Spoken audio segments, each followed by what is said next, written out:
McCrispy strips are now at McDonald's. Tender, juicy, and its own sauce. Would you look at that? Well, you can't see it, but trust me, it looks delicious. New McCrispy strips, now at McDonald's. Ba-da-ba-ba-ba. The doctor in front of your name. But let me tell you something. So Proverbs 16:3, if we can just quickly turn to that. Proverbs 16:3, it says, commit your actions to the Lord and your plans will succeed. Commit your plans and actions to the Lord and your plans will succeed. It doesn't say it might succeed. It doesn't say that, there's a small 3% chance that it could possibly likely succeed. Absolutely not. The word is sure, and it surely says your plans will succeed. And that means by entrusting our plans into God and taking action in faith, we can overcome our self-doubt and fulfill our purpose. That means that if you have a plan of being the lead attorney at your practice in a few years, if you have plans to become a psychologist, if you have plans to be the top cosmetologist in your area, you have to create that goal and function in it through a lens of faith. And through faith, that thing will be successful. But when I am not operating from that lens of faith, then yes, I am going to doubt myself. I am going to doubt my ability. I am going to doubt, am I anointed for this? Do I have the skill set? Do I have what it takes in order to functionally thrive in this space? I'm going to doubt myself because of my own lack of faith. Come on, somebody. If you hear me on today, I need you to type in the chat wherever you're listening to or wherever you're listening from. I need you to write a little rating in the podcast description. Let me know that I am hitting in this area. I know I'm stepping on some toes today because I'm stepping on my own toes today. But that's all right, though. We're going to keep going. Number 2, self-doubt can cause us to underestimate our abilities and talents.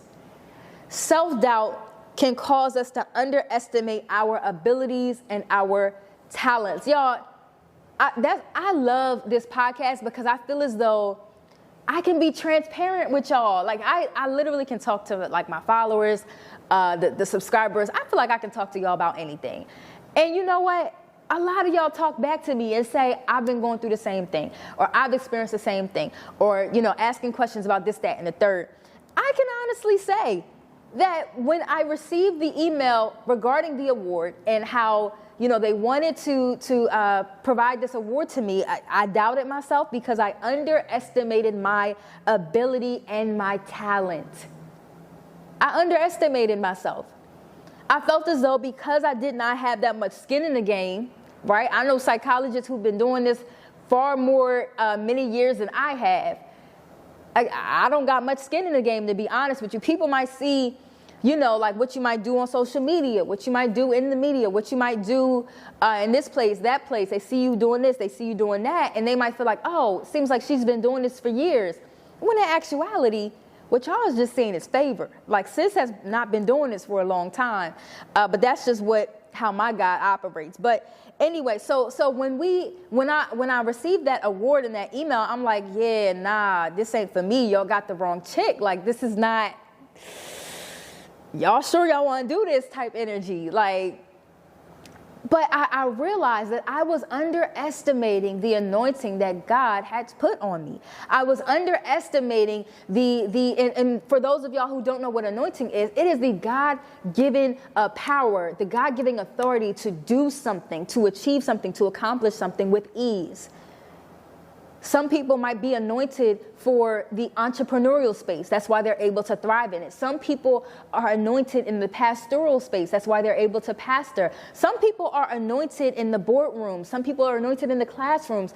I strongly believe that my anointing is in that healing sector. And I told y'all before, when I was late teenage years, early 20s, I want to say it was 2 years straight.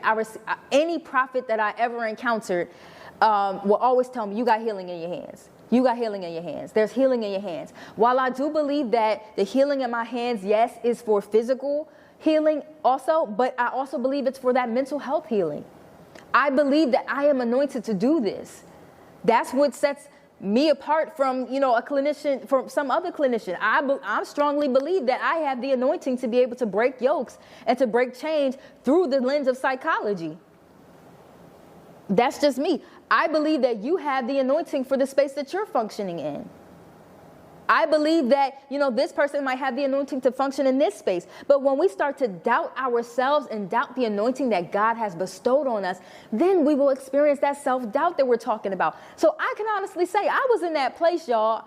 I'm like, am I really anointed for this? Despite what God has already said about my lives on multiple occasions, despite, what he has confirmed through his prophets, despite how people receive my ministry, how people receive the, when I'm speaking and, providing therapy. Despite all of that, I began to doubt myself. The doctor in front of your name.